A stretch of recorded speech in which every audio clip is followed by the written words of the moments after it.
સબસિડીવાળા ખાતરમાં ગેરરીતિને લઈને ચાલતી તપાસમાં ઘટસ્ફોટ થયો। વડાલીની મહેતા મોટર્સ નામની એજન્સી સામે પોલીસ ફરિયાદ નોંધવામાં આવી છે। 400 બોરી ખાતર બારોબાર વેચી મારતા પોલીસ ફરિયાદ નોંધવામાં આવી। 214 કેન્દ્રોના સંચાલકોને આપવામાં આવી શોકોઝ નોટિસ। ખાતર 54 કેન્દ્ર પર બિલ ન બન્યા અથવા તો ખોટા બિલ બન્યા છે। 138 કેન્દ્રો પર ખાતરના સ્ટોક પત્રકમાં ગેરરીતિ થતી હોવાનો ખુલાસો થયો। 117 કેન્દ્રો પર સ્ટોક પત્રક અને પીઓએસ મશીનનો સ્ટોક મેચ ન થયો। 119 કેન્દ્રો પર રજિસ્ટરમાં દર્શાવાયેલી ખાતરની બોરીઓ ગાયબ હોવાનું ખુલ્યું। 101 કેન્દ્રોના સંચાલકોએ ગોડાઉનની જાણ સરકારને ન કરી। 214 કેન્દ્રો પર 529 ગેરરીતિનો ખુલાસો થયો। 18 જિલ્લાના કુલ 904 કેન્દ્રોની તપાસ પૂર્ણ થઈ ગઈ છે। 6 વિક્રેતાઓના લાયસન્સ સસ્પેન્ડ, 2 વિક્રેતાના પરવાના રદ કરવામાં આવ્યા છે। વધુ વિગતો સાથે સંવાદદાતા હિરેન રાજ્યગુરુ આપણી સાથે લાઈવ જોડાયા છે। હિરેન, આ ખાતરની સબસિડી અને ખાતરમાં જે આ ગેરરીતિ થઈ રહી છે, કેટલા બધા વિક્રેતાઓ, કેટલા બધા કેન્દ્ર ઉપર સ્ટોક મેચ નથી થતો, સ્ટોક હોતો નથી, શું વિગતો મળી રહી છે? યુરિયા ખાતરની જે બુમરાણ પડી હતી, ખેડૂતોને ખાતર મળતું ન હતું, તેને લઈ અને સરકારે આ એક તપાસ શરૂ કરાવડાવી હતી। 3 અધિકારીઓને તેને ડેપ્યુટ કરવામાં આવ્યા છે। 3 અધિકારીઓની અંડરમાં તપાસ 18 જિલ્લાની અંદર ચાલી રહી છે। અત્યારે 900 જેટલા કેન્દ્રોની તપાસ પૂર્ણ થઈ છે, જેની અંદર એક કેન્દ્ર કે જે વડાલીમાં આવેલું છે, મહેતા મોટર્સ, તેની સામે પોલીસ ફરિયાદ નોંધવામાં આવી છે। પહેલા જ દિવસે જ્યારે આ તપાસ કરવામાં આવી ત્યારે ત્યાં રજિસ્ટરની અંદર 400 બોરી ખાતરની દર્શાવતું હતું, પરંતુ ત્યાં જથ્થો આ 400 બોરીનો હતો નહીં। આ ઉપરાંત ચેક કરવામાં આવ્યું તો ખેડૂતને 5 થેલી આપી હોય, પરંતુ એ જ ખેડૂતના નામે અન્ય 20 બોરી ઉધારી દેવામાં આવી હોય, એટલે ટોટલ 25 બોરી જે તે ખેડૂત લઈ ગયા હોય તેવું તેના રજિસ્ટરમાં દર્શાવ્યું હતું। ખેડૂતને પૂછતા માલુમ પડ્યું કે ખેડૂતે 5 જ બોરી લીધી છે। આવા અનેક ઉદાહરણો છે, જેના કારણે તેની સામે પોલીસ ફરિયાદ ખુદ સરકાર પક્ષે દાખલ કરવામાં આવી છે। આ ઉપરાંત જે અન્ય ગેરરીતિઓ સામે આવી છે તેની વાત કરીએ તો 54 કેન્દ્રો ઉપર વેચાણ સંબંધિત કોઈપણ પ્રકારની ત્યાં પુરાવા જ ન મળ્યા, જેના કારણે આ 54 જે કેન્દ્રો છે તેને શોકોઝ નોટિસ આપવામાં આવી છે। બિલ નહોતા ત્યાં, અથવા તો ખોટા બિલ બનાવવામાં આવ્યા હતા।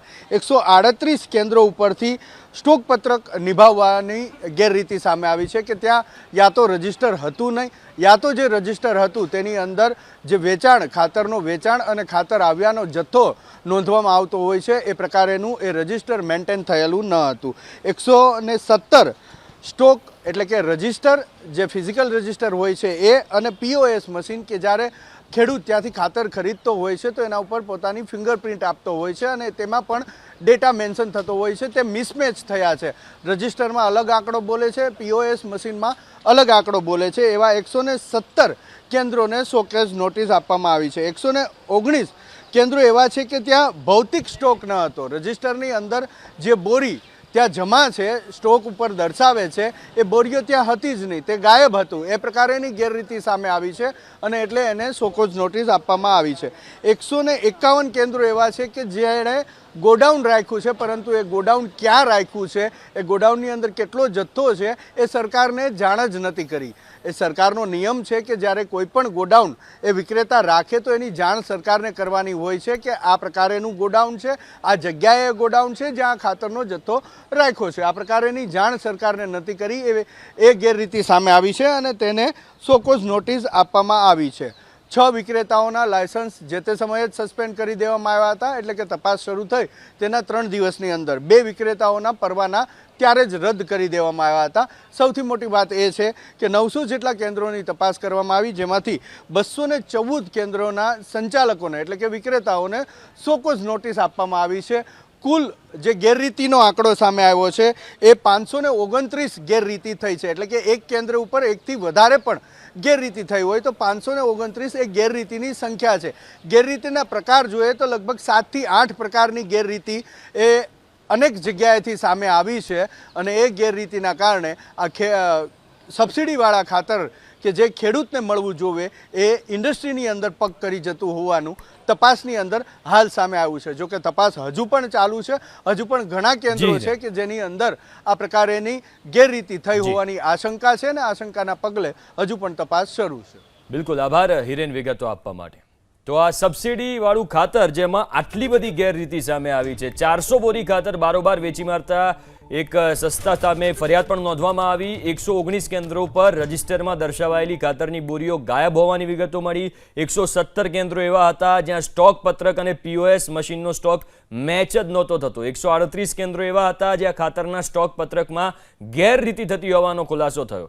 ખાતર 54 કેન્દ્રો પર બિલ ન બન્યા અથવા તો ખોટા બિલ બન્યા હોવાની વિગતો છે. 214 કેન્દ્રોના સંચાલકોને શો કોઝ નોટિસ આપવામાં આવી છે. અમારા સંવાદદાતા હિરેને પણ કહ્યું કે આ ગેરરીતિ ચલાવવામાં આવે છે એના કારણે જે સબસિડી વાળું ખાતર એ જે ખેડૂતોને મળવું જોઈએ એ ખાતર માફિયાઓ સુધી પહોંચી જાય છે અને એના કારણે ખેડૂતોને યોગ્ય ભાવે ખાતર નથી મળતું અને ખાતર ખૂબ અછત એની સર્જાતી હોય છે. લાંબી લાંબી લાઈનો આટલા માટે જ લાગતી હોય છે. સબસિડીવાળા ખાતરમાં ખાસ કરીને એમાં પણ યુરિયા ખાતરમાં જે તપાસ કરવામાં આવી એમાં મોટો ઘટસ્ફોટ થયો, જેમાં વડાલીની મહેતા મોટર્સ નામની એજન્સી સામે પોલીસ ફરિયાદ કરવામાં આવી છે, જેમાં 400 બોરી ખાતર બારોબાર વેચી મારતા પોલીસ ફરિયાદ નોંધવામાં આવી. આ ખાતરનો હક ખેડૂતોનો છે કારણ કે સરકાર સબસિડી આપે છે એ ખેડૂતોના ફાયદા માટે આપે છે કારણ કે ખેડૂતોને સસ્તામાં ખાતર મળે એના કારણે ખેડૂતોને નુકસાન ન થાય. પણ આ જે વચેટિયાઓ હોય છે, આવા ઘણા બધા વિક્રેતાઓ હોય છે જે કેન્દ્રો ઉપર બારોબાર સ્ટોક વેચી મારતા હોય છે, એના કારણે ખેડૂતોને બહુ નુકસાન સહન કરવું પડતું હોય છે. આવી વિગતો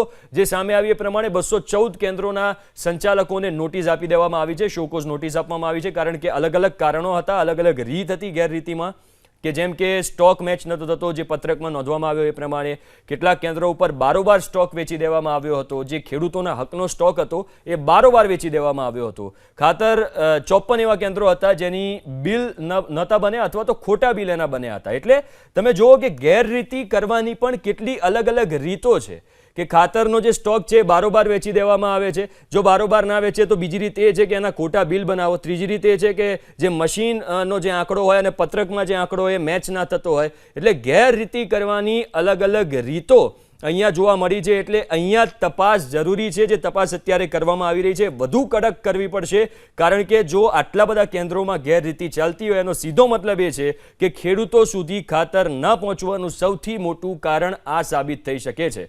ફરી એકવાર વિગતો કહીએ તો 138 કેન્દ્રો એવા હતા જ્યાં સ્ટોક પત્રકમાં ગેરરીતિ થઈ હોવાનો ખુલાસો થયો.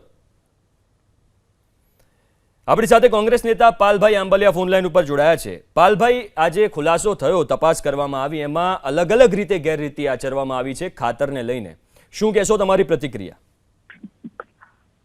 આ સરકારમાં બહુ તમે દબાણ કરો, બરાબર છે, સરકાર સામે સતત લડાઈઓ કરો અને જાહેર માધ્યમો સતત એ પ્રશ્નો વારંવાર ઉઠાવે એટલે સરકાર તપાસના નાટકો કરે. તપાસ કર્યા પછી સો કોઝ નોટિસોના નાટકો કરે અને સો કોઝ નોટિસ પછી શું થયું, ક્યાં અમલ થયો, કાંઈ કરતા કાંઈ નહીં, બરાબર છે. ક્યાંક ને ક્યાંક આ બધા જ નાટકો એટલા માટે થાય છે કે જે સરકારના હપ્તાઓ પાછલા બારણાના છે આ હપ્તાઓમાં વધારો કરવા માટે આ નાટક છે. ગયા વર્ષે સરકારે લગભગ 100 જેવી ટીમો બનાવી હતી અને આ ટીમોને દરોડા પાડવાનું કહ્યું હતું. ટીમોએ દરોડા પાડ્યા હતા. દરોડા પાડ્યા પછી એમાંથી કેટલાને જેલમાં મોકલા, સરકાર પાસે આજની તારીખમાં એક જવાબ નથી. આરટીઆઈમાં માનનીય રતનસિંહ ડોડિયા અને રામસિંહ રાજપૂતે બંને જ્યારે આરટીઆઈમાં આ માહિતી માંગી કે કેટલા લોકો છેલ્લા 3 વર્ષની અંદર કેટલાને ત્યાં દરોડા પડ્યા અને કેટલા લોકો સામે કાર્યવાહી થઈ એની વિગત આપવી, તો આરટીઆઈમાં જ સરકારે જવાબ આપવાનું બંધ કરી દીધું. એટલે આ સરકાર છે એ આવું કંઈ પણ કરે એટલે માત્ર ને માત્ર એને ક્યાંક કમલમ બનાવવા માટે પૈસા ઘટતા હોય એટલે આવા દરોડા પાડવાના નાટકો કરે છે. બિલકુલ, આભાર પાલભાઈ, આપ અમારી સાથે જોડાયા, વાતચીત કરીએ બદલ. આપણી સાથે ભારતીય જનતા પાર્ટીના નેતા હિતેન્દ્ર પટેલ પણ જોડાયા છે. હિતેન્દ્રભાઈ, આજે ગેરરીતિ સામે આવી છે એનો સીધો મતલબ એ થાય છે ખાતરમાં કે ખેડૂતોને ખાતર ન મળવાનું સૌથી મોટું કારણ આ છે કે અલગ અલગ પ્રકારની ગેરરીતિઓ કરવામાં આવે છે. જો આખી તપાસનો તમે વિષય જુઓ તો રાજ્ય સરકારે એને પોતે સુઓ મોટો આખી ટીમ બનાવીને પ્રતિવર્ષ આ કરવામાં અને પ્રતિવર્ષ કરવામાં આવે કારણ કે પાલભાઈએ વાત કરી કે ગઈ વર્ષે પણ આવી હતી, એમના કદાચ સ્મરણમાં ના તો આગલા વર્ષે હતી અને રાજ્યના ફર્ટિલાઇઝર નિયંત્રણ વિભાગ જે છે, ક્વોલિટી કંટ્રોલ વિભાગ સતત આવી તપાસ કરતું હોય છે. તપાસને અંતે નાની મોટી જે ગેરરીતિઓ માલુમ પડે એના આધારે એને સસ્પેન્ડ કરવાનું, લાયસન્સ ટર્મિનેટ કરવાનું પણ કરતા હોઈએ છે અને આ રીતે આ સબસિડીયુક્ત ખાતરો, ખેડૂતોના હકના ખાતરો ખેડૂતોને મળે એવો એક પ્રયાસ છે. આ ગુણવત્તા નિયંત્રણ વિભાગ છે ગુજરાતની સ્થાપના થઈ ત્યારથી છે. મને લાગે છે કે પાલભાઈએ ભૂલી ગયા છે કે એ વખતે પણ ગુણવત્તા નિયંત્રણ વિભાગ હતો, એ વખતે પણ તપાસ થતી હતી, અને એક પણ માણસનું લાયસન્સ સસ્પેન્ડ કર્યું હોય, એક પણ માણસનું ટર્મિનેટ કર્યું હોય, અને જે જેલમાં મોકલવાની વાત કરે છે ને, મૂળ કટોકટીના માણસો, એટલે કાયદો હાથમાં લેવાનો એવું પોતે માને છે કે સરકાર જ જેલમાં મોકલે. આ જેલમાં પૂરી દેવાનું કામ, મારી નાખવાનું કામ બધું સરકારનું હોય છે, મુખ્યમંત્રીનું હોય છે એવું માનતા, કૃષિ મંત્રીનું હોય છે. પણ કાયદાની પ્રક્રિયા હોય છે, સરકાર તપાસ કરી અને પછી ન્યાયપાલિકાને મોકલે, તો ન્યાયપાલિકા એને યોગ્ય લાગે એ પ્રમાણેની ફરિયાદો, સજાઓ કરતું હોય. પણ સવાલ એ છે કે આખી એ વાત રાજ્યના કૃષિ સચિવ અંજુ શર્મા મેડમે આ ઇનિશિયેટિવ લઈ અને એમાં તપાસની ટીમો બનાવી અને કદા ખાતે કાર્યવાહી કરી છે. એમાં થોડી ખેડૂતોને ક્યાંક મુશ્કેલી પણ પડી હતી. એ વખતે પણ મેં કીધું હતું કે પરિવર્તન હંમેશા પીડાદાયક હોય છે, પણ આવનારા દિવસોમાં ખેડૂતોના હાથનું ખાતર કોઈ લોકો, વેપારીઓ કે ફેક્ટરી વાળા ચાઉ ના કરી જાય એટલા માટેની આ પ્રોસેસ છે. અને આવનારા દિવસોમાં વધારે કડકાઈથી આપણે કામ કરશું. નંબર 1. નંબર 2 કે ખેડૂતોને ચાલુ વર્ષે થોડી મુશ્કેલી જે ખાતરમાં પડી છે એનું કારણ પણ આપણે અગાઉ વારંવાર વાત કરી છે કે ઇન્ટરનેશનલ માર્કેટમાં જે રીતે આંતરિક દેશો વચ્ચે જે વોર ચાલે છે એના કારણે ત્યાં બજારમાં ભાવો પણ વધ્યા છે, અને એકબીજા દેશોના જે સી રૂટ બંધ કરવાથી એ માલ જે 2-3 હજાર કિલોમીટરથી આવતો એ 5-6 હજાર કિલોમીટરથી આવે તો એનું ફ્રેટ અને સમય પણ મોડો પડ્યો છે. એટલે આપણે પ્રતિ વર્ષ જૂન મહિનો, જુલાઈ મહિનો, ઓગસ્ટ અને સપ્ટેમ્બર એ રીતે પ્રતિ માસ જેટલો જથ્થો જોઈએ એ પ્રમાણે આપણને ત્યાંથી આવતો હતો. પણ ચાલુ સાલે આપણું સમયપત્રક એટલે ખોરવાયું કે સી રૂટ લાંબો થવાથી એ આ માલ આવવામાં પણ લેટ થયો, કેટલોક માલનો જથ્થો પણ કપાયો, અને પરિણામે આપણે આ સ્થિતિનો સામનો કરી રહ્યા છીએ. અને એટલા માટે મોદી સાહેબ આપણને આત્મનિર્ભર ભારતનો જે મંત્ર આપ્યો છે કે આપણે પ્રત્યેક બાબતમાં આત્મનિર્ભર બનીએ, અને એટલે જ આ લિક્વિડ ફર્ટિલાઇઝરનો આવિષ્કાર આપણે ઇફકો મારફતે કર્યો છે. અને આવનારા દિવસોમાં પ્રાકૃતિક ખેતી એનો એક શ્રેષ્ઠ વિકલ્પ છે. ખાતરો એ પર્યાવરણને પણ નુકસાન કરે છે, એ જમીનને પણ નુકસાન કરે છે, એ માનવ જીવનને પણ નુકસાન કરે છે. તો આપણે ખેડૂતોએ એ દિશામાં પણ ક્રમશઃ ઘટાડી અને આ બધી મુશ્કેલીમાંથી બહાર આવ્યો પ્રયાસ કરવાની આપણી વિનંતી છે.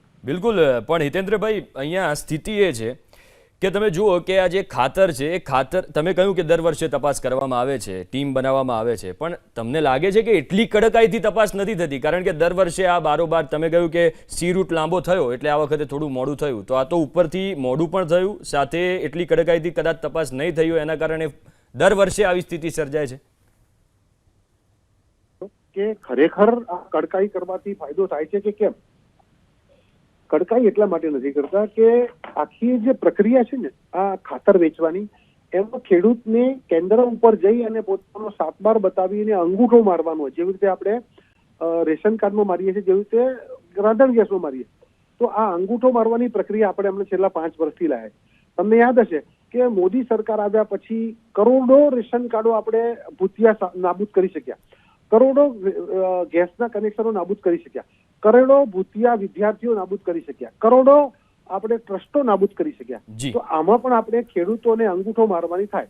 હવે નિયમ બનાવ્યો સરસ છે પીઓએસમાં, પણ કેટલાક વિસ્તારોમાં આપણે નેટવર્કના પ્રોબ્લેમમાં ને કારણે આપણે એ ત્યાં પ્રોબ્લેમ થાય છે, ત્યારે એને ફિઝિકલ આપવું પડે છે પ્રિન્ટ સિવાય. કેટલાક વિસ્તારોમાં નાના ખેડૂતોને 1 કે 2 થેલી જોઈએ છે, અને કોઈ ટેમ્પા વાળો 10-15 ખેડૂતનું સાથે લઈ અને એક ગામમાં પહોંચાડતો હોય છે, એ વખતે 15 ખેડૂત નથી જતા. એટલે પેલો ડીલર છે એ પેલા ખેડૂતોની શાક પર આપે છે, પછી અંગૂઠો લઈશું એવી ગણતરી. એટલે આ થોડુંક આપણે કડક નથી કરતા. તમારી વાત સાચી છે કે જેટલું કડક કરવું જોઈએ એટલું નથી કર્યું. એ ખેડૂતોના હિતમાં આપણે એના સારા માટે કરીએ છીએ, પણ પછી એ ડીલર અથવા એ ટેમ્પા વાળો એનો દુરુપયોગ કરી અને ખેડૂતની 2 થેલીના બદલે 5 થેલી લખી અને 3 પોતાના ઘરે સ્ટોક કરીને એ રીતે 50-60 કરી અને એ બ્લેકમાં વેચતો હોય છે. પણ એના માટે પણ હવે સારો રસ્તો નીકળે, અને આવનારા દિવસોમાં અમે વિચારી રહ્યા છીએ કે એને હોમ ડિલિવરી કરી શકાય અથવા રેશન કાર્ડ આપી શકાય, કે કોઈના કોઈ રીતે આ વસ્તુ સ્ટ્રીમલાઇન થાય અને ખેડૂતને પૂરતું ખાતર વ્યાજબી ભાવે મળે એવો પ્રયાસ કરે.